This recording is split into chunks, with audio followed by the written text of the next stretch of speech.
Garuda Express, an international courier service. హైదరాబాద్లోని రాజ్ భవన్లో తెలుగు రాష్ట్రాల ఉమ్మడి గవర్నర్ ఈఎస్ఎల్ నరసింహన్ ఆధ్వర్యంలో జరిగిన ఉగాది వేడుకల్లో వైసీపీ అధినేత ఏపీ అసెంబ్లీలో విపక్ష నేత YS Jaganmohan Reddy centre of attraction గా నిలిచారు. ఈ వేడుకలను వీక్షించేందుకు తెలుగు రాష్ట్రాల ముఖ్యమంత్రులు నారా చంద్రబాబు నాయుడు, కల్వకుంట్ల చంద్రశేఖరరావు, కేంద్ర మంత్రి బండారు దత్తాత్రేయ సహా ఇరు రాష్ట్రాలకు చెందిన పలువురు మంత్రులు, ఎమ్మెల్యేలు, ఎమ్మెల్సీలు, ఎంపీలు పెద్ద సంఖ్యలో హాజరయ్యారు. ఈ కార్యక్రమానికి విపక్ష నేత హోదాలో వైఎస్ జగన్మోహన్ రెడ్డి కూడా హాజరయ్యారు. వైఎస్ జగన్ రాకకు ముందే ఇద్దరు చంద్రులు రాజ్ భవన్ చేరుకున్నారు. అందరూ వచ్చిన తర్వాత అక్కడికి వచ్చిన జగన్ గవర్నర్ దంపతులకు శుభాకాంక్షలు తెలిపారు.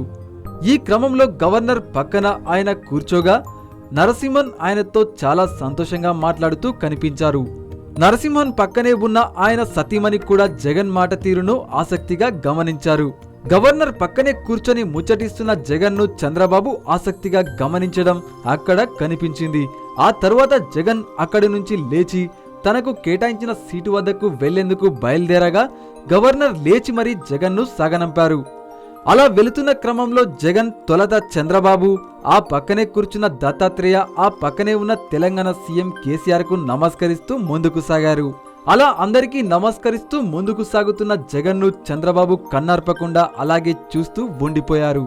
మొత్తానికి ఉగాది వేడుకల్లో వైఎస్ జగన్ తన తండ్రి వైఎస్ఆర్ కి ఏమాత్రం తీసిపోకుండా రాజసం ఉట్టిపడేలా కనిపించారనే చెప్పవచ్చు.